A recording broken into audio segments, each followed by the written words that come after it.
ایسے ایسے لوگ بیچ میں آ رہے ہیں چھلانگ مار کے جن کا ارشد شریف سے نہ لینا ہے نہ دینا ہے. ان کی موت کی تحقیقات میں ISI کے نمائندے شامل نہیں ہوں گے. اب یہ کہا جا رہا ہے کہ جی گاڑی سے ایکچولی فائر کیا گیا, کانسٹیبل زخمی ہوا. خرم احمد پنکچر ٹائر کے ساتھ جو ہے وہ 26 کلومیٹر سفر کر رہا ہے. یوٹیوبر اور اینکر پرسن ہے, ان کے بارے میں بھی خبر ہے کہ انہوں نے کوئی معذرت کر لی ہے. میں نے آپ کو اس میں کہا تھا کہ 4 نومبر کی ڈیٹ کا مجھے کچھ پتا تھا, وہ اب پلان جو ہے وہ سامنے, وہ 4 نومبر تک ہی معاملات کلیئر ہو گئے ہیں. السلام علیکم ناظرین, میں ہوں منصور علی خان. اپنے ڈیجیٹل چینل کے اوپر آپ کو خوش آمدید کہوں گا. ناظرین, پچھلے 24 گھنٹے کی جو چند ڈیولپمنٹس ہیں وہ آپ کے ساتھ شیئر کرنا چاہیں گے. ایک تو صحافی اور اینکر پرسن ارشد شریف صاحب کی میت جو ہے کل رات کو پاکستان پہنچ گئی, اور نجی ایئر لائن کے ذریعے کینیا سے براستہ دوحہ یہ اسلام آباد کے انٹرنیشنل ایئرپورٹ کے اوپر یہ میت جو ہے پہنچائی گئی. وزیر داخلہ رانا ثناء اللہ نے یہ میت وصول کی. اچھا, یہ ایئرپورٹ کے اوپر جب یہ میت وہاں پہ آئی ہے تو وہاں پہ بھی میں دیکھ رہا تھا کہ کئی لوگ جو ہیں وہ بیٹھ کے ویڈیوز وغیرہ بنا رہے تھے. ایک تو یہ مجھے عجیب سی مجھے ایک بات میں نے دیکھی ہے جو سٹارٹ ہوئی ہے, اور یہ میں پچھلے 24 گھنٹے سے میں دیکھ رہا ہوں. ان کے گھر کے باہر بھی ویڈیوز بن رہی ہیں, ایئرپورٹ کے باہر بھی ویڈیوز بن رہی ہیں, اور مطلب ایسے ایسے لوگ بیچ میں آ رہے ہیں چھلانگ مار کے جن کا ارشد شریف سے نہ لینا ہے نہ دینا ہے, لیکن اپنے یوٹیوب کی ویوز کی خاطر یا لائکس کی خاطر یا شیئرز کی خاطر جو ہے اوٹ پٹانگ قسم کی جو ہے وہ بیٹھ کے ویڈیوز بنانا شروع ہو گئے ہیں. کچھ کا گلا شکوہ یہ تھا کہ جی ہمیں ایئرپورٹ کے اندر نہیں جانے دیا. بھائی آپ کون ہیں ایئرپورٹ میں جانے والے, آپ کا کیا لینا دینا کیا ہے؟ مطلب ان کی فیملی اگر کہے, ان کے دوست و اقارب کہیں تو ٹھیک ہے, ان کا بنتا ہے, اور ان کا گلا بھی بنتا ہے. اگر وہ گلا کرتے ہیں تو ان کا گلا بھی بنتا ہے. لیکن باقی بھی جو ہے وہ میں دیکھ رہا تھا بہت سے لوگ بیچ میں چھلانگیں مار رہے تھے کہ جی ہمیں وہاں پہ جانے نہیں دیا گیا. ارشد شریف کی نماز جنازہ جو ہے وہ جمعرات کو جو ہے وہ دوپہر 2 بجے فیصل مسجد میں ادا کی جائے گی. اس وقت جب یہ ویڈیو ریکارڈ ہو رہی ہے تو ان کا ایک پوسٹ مارٹم جو ہے کینیا میں ہو چکا ہے. دوسرا پوسٹ مارٹم جو ہے وہ اس وقت جب یہ ویڈیو ریکارڈ ہو رہی ہے تو ہو رہا ہے, اور میری اطلاعات کے مطابق اب تک ان کا ایکس رے اور CT اسکین جو ہے وہ کیا جا چکا ہے. اس سلسلے میں پمز ہسپتال نے 8 رکنی ایک میڈیکل بورڈ جو ہے وہ تشکیل دیا ہے, جس میں سرجنز بھی شامل ہیں اور میڈیکو لیگل افسران بھی شامل ہیں. 8 سینئر ترین ڈاکٹرز جو ہیں اس بورڈ کے اندر شامل ہیں. اچھا, اس میں ایک اور ڈیولپمنٹ جو ہے وہ یہ ہے کہ کل ہم نے آپ کے ساتھ شیئر بھی شاید کیا تھا, وہ یہ تھا کہ ان کی موت کی تحقیقات کے لیے جو ہے وہ ایک جو انکوائری کمیشن ہے وہ ترتیب دیا گیا تھا ہائی پروفائل. پہلے وہ 3 رکنی کمیشن تھا, اس میں سے آج یہ ڈیولپمنٹ ہوئی ہے کہ اس میں سے ایک رکن کو جو ہے وہ اب ہٹا دیا گیا ہے. اب اس میں ISI کے نمائندے شامل نہیں ہوں گے, اور اب اس میں صرف اور صرف FBI اور FIA اور IB کے نمائندے جو ہیں وہ اس کے اندر شامل ہوں گے. ISI کے نمائندے کو بیچ میں سے اب ہٹا دیا گیا ہے. اب میں سمجھ سکتا ہوں کہ اس کی سینسٹیویٹیز ایسی ہیں, شاید اس کی وجہ سے یہ فیصلہ کیا گیا ہو کہ ISI کے نمائندے کو بیچ میں شامل نہ کیا جائے تو بہتر ہے. اور میرے خیال میں یہ جس نے بھی یہ ڈیسیجن لیا ہے یہ کریکٹ ڈیسیجن ہے. ایک صاف شفاف تحقیقات ہونی چاہیے, لیکن میرا بار بار ایک یہ کہنا ہے, میرا یہ ماننا ہے کہ ان کے وہ قریبی دوست جو شامل تھے اس کے اندر, ان کے دوست جو صحافت سے تعلق رکھتے ہیں ارشد شریف صاحب کے, ان کو ہر صورت جو ہے وہ اس میں شامل ہونا چاہیے. ان کو تحقیقات کا پوری طرح پتہ ہونا چاہیے. میری یہ رائے ہے. اس سلسلے میں ایک اور خبر یہ ہے کہ کینیا کی جو میڈیا ہے اس نے بھی اس قتل کے سلسلے میں ایک نئی رپورٹ جو ہے, نئی پولیس رپورٹ جو ہے وہ سامنے لے کر آئے ہیں. اس رپورٹ کے مطابق الزام عائد کیا گیا ہے کہ یہ جو ارشد شریف صاحب کی گاڑی تھی, اس رپورٹ کے مطابق, میں آپ کو صرف وہ بتا رہا ہوں جو وہاں سے رپورٹ ہو رہا ہے, میں پلیز یہ ذہن میں رکھیے گا. اس میں کہا گیا ہے کہ جی اس گاڑی نے روکے جانے پر اس گاڑی سے جو ہے وہ GSU آفیسر کے اوپر جو ہے وہ فائرنگ کی گئی اس گاڑی سے, اور GSU آفیسرز پر فائرنگ سے ایک کانسٹیبل جو ہے وہ زخمی ہوا, جس کے بعد جوابی فائرنگ کی گئی. اچھا, یہ جو پوائنٹ ہے اس کے بعد اس میں یہ بتایا گیا کہ نیروبی میں ارشد شریف صاحب کی میزبانی جو ہے خرم احمد نام کا ایک شخص جو ہے وہ کر رہا تھا. واقعے والے دن ارشد شریف اور خرم احمد جو ہے وہ انٹرٹینمنٹ کمپلیکس میں انہوں نے وقت گزارا. نیروبی سے کچھ دور کاموکورو میں واقع انٹرٹینمنٹ کمپلیکس میں شوٹنگ رینج بھی وہاں پہ موجود تھی. یہ شوٹنگ رینج نشانہ بازی کے شوقین پاکستانیوں میں بہت مقبول ہے.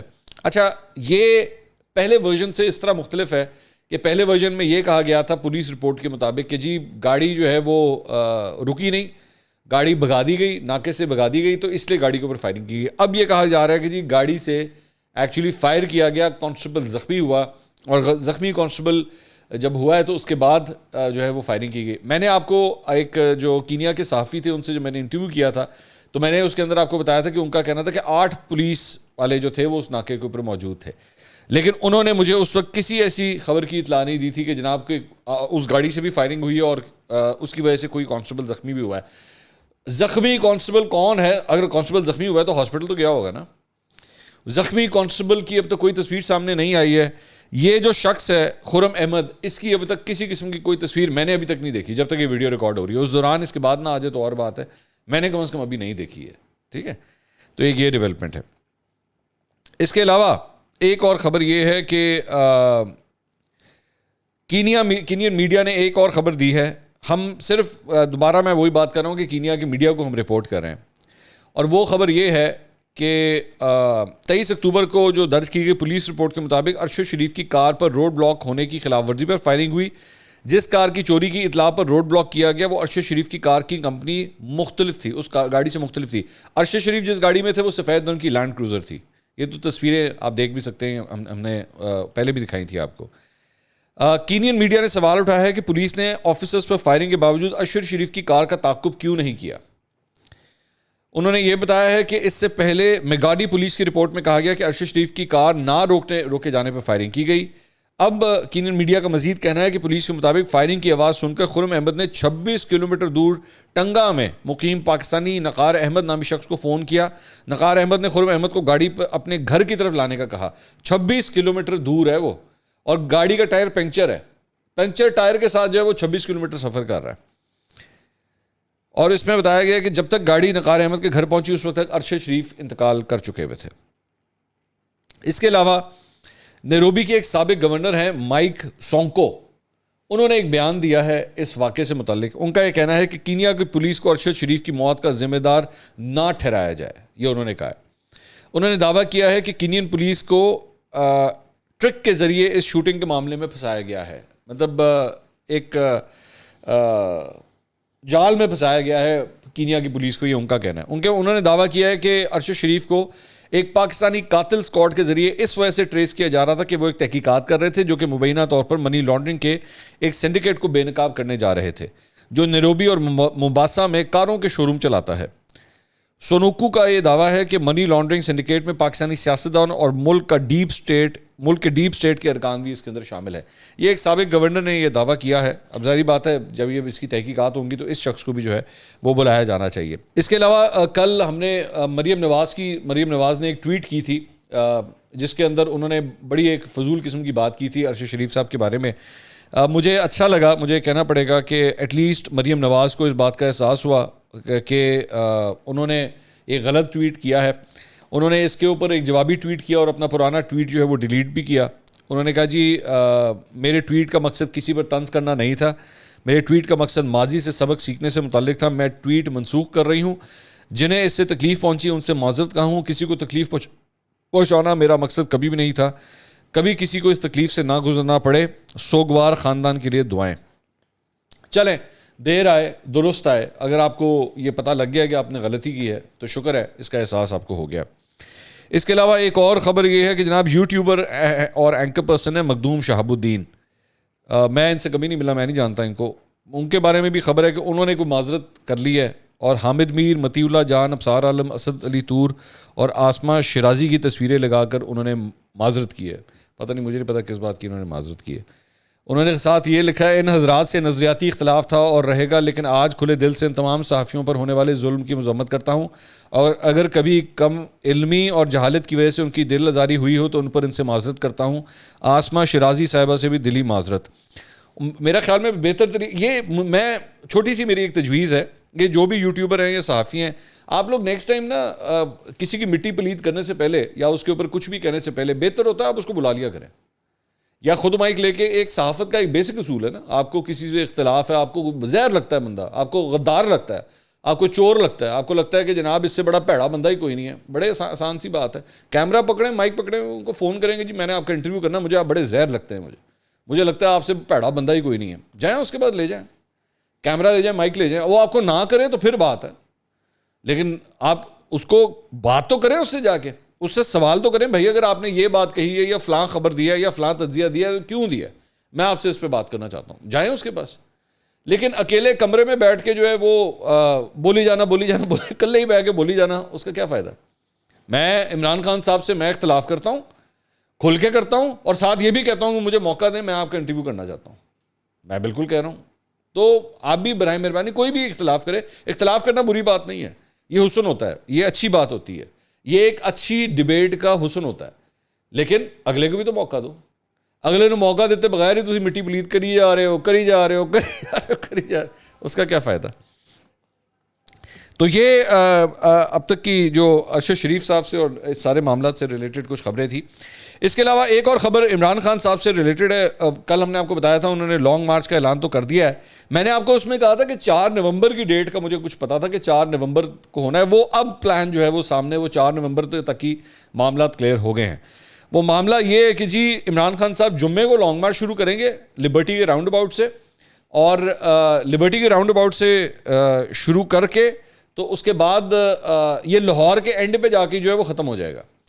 اگلے دن پھر یہ مرید کے کاموں کی گجرانوالہ, ڈسکا, سیالکو, سمبڑیال, وزیر آباد, گجرات, لالا موسا, کھاریاں, جیلم, گجر خان, راولپنڈی سے ہوتے ہوئے 4 نومبر کو جا کے پھر یہ اسلام آباد پہنچے گا. اصل کہانی ایکچولی یہ ہے, یہ اس طرح ٹریولنگ کرے گا. یہ تو یہ آپ سمجھ لیے کہ تقریباً ہفتہ ہی بن جاتا ہے اپروکسیمیٹلی, کہ ہفتے سے زیادہ ہی بلکہ شاید بن جاتا ہے کہ جب یہ جا کے اسلام آباد پہنچیں گے. اس کے علاوہ اس سے ریلیٹڈ ایک اور خبر یہ ہے کہ تحریک انصاف نے جلسے اور دھرنے کے لیے ڈپٹی کمشنر اسلام آباد کو جناب درخواست دے دی ہے, اور اس میں امپورٹنٹ بات یہ ہے کہ دھرنا بھی اس میں شامل ہے. دھرنے کے لیے بھی جو ہے وہ درخواست دی گئی ہے.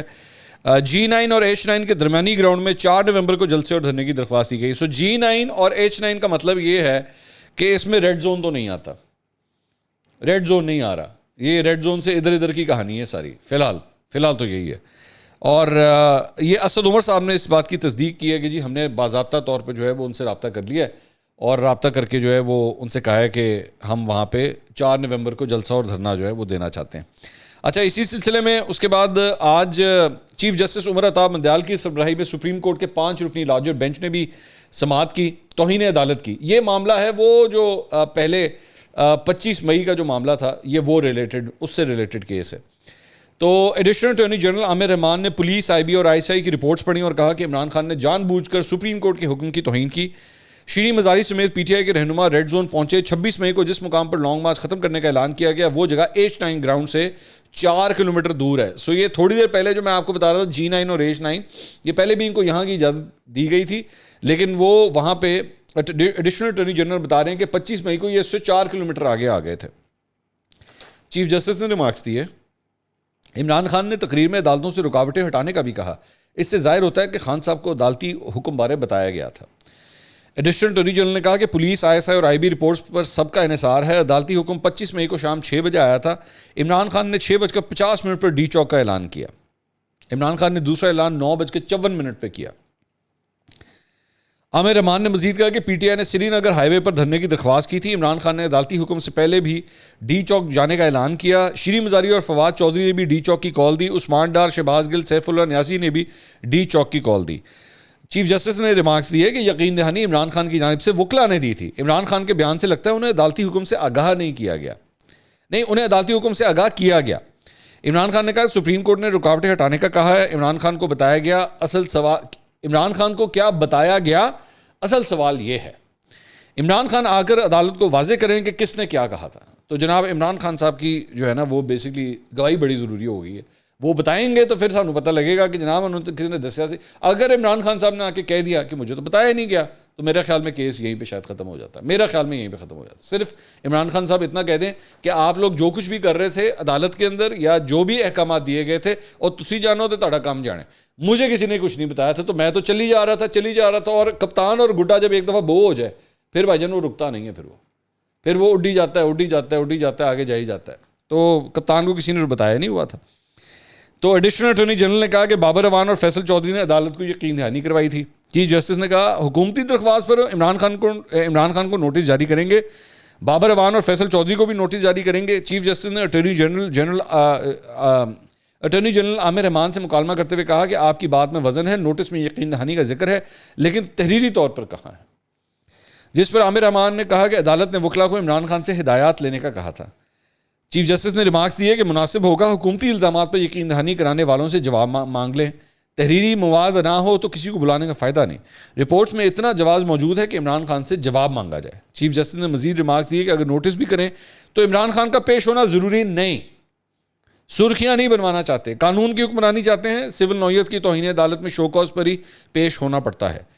جسٹس یحییٰ افریدی نے کہا کہ نوٹس کے بغیر کسی سے جواب نہیں مانگا جا سکتا. سپریم کورٹ نے کہا کہ فی الحال توہین عدالت کا شو کاز نوٹس جاری نہیں کر رہے, عمران خان کا جواب آ جائے پھر جائزہ لیں گے توہین عدالت ہوئی یا نہیں ہوئی. بعد ازاں سپریم کورٹ نے عمران خان کو توہین عدالت کیس میں نوٹس جاری کر دیا. تو بھائی شو کاز نوٹس جاری نہیں ہوا, صرف نوٹس جاری ہوا ہے کہ بھائی آپ کو بتا دیں, آپ کو پتا تھا, آپ کو بتایا گیا تھا کسی نے کو, آپ کو انفارمیشن تھی کہ ایسا کچھ ہوا ہے یا نہیں ہوا. تو اب دیکھیں عمران خان صاحب جو ہے اس کے اوپر کیا کرتے ہیں. اچھا جی, اس کے علاوہ ایک اور خبر یہ بھی ہے سعودی عرب سے. وہ تمام پاکستانی جنہوں نے مسلم لیگ نون میں مریم اورنگزیب وغیرہ کے ساتھ بدتمیزی کی تھی مدینہ منورہ میں, آپ کو یاد ہوگا جب عمران خان صاحب نے یہ تقریریں کرنا شروع کر دی تھی کہ آپ کو 2 نعرے سننے کو ملیں گے, چور غدار چور غدار, اور مدینہ منورہ میں اس کے بعد وہاں پہ چند پاکستانیوں کو گرفتار کر لیا گیا تھا اور جیل میں ڈال دیا گیا تھا. اب خبر یہ ہے کہ ان کو جیل سے رہا کر دیا گیا ہے, اور یہ درخواست جو ہے انہوں نے موجودہ وزیر اعظم شہباز شریف صاحب سے کی تھی. شہباز شریف صاحب جو ہیں وہ آلریڈی اس وقت سعودی عرب کے دورے کے اوپر ہیں, اور اس سلسلے میں انہوں نے بھی آگے سعودی حکام سے درخواست کی, جس کے بعد ان کو رہا کرنے کی درخواست جو ہے وہ منظور کر دی گئی ہے.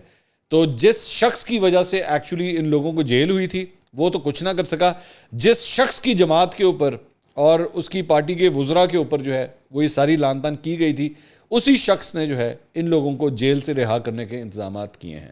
عمران خان صاحب آپ دیکھ رہے ہیں, مجھے پوری امید ہے آپ نہیں دیکھ رہے ہوں گے. اگلے ویلاگ میں دوبارہ ملاقات ہوگی. اللہ حافظ.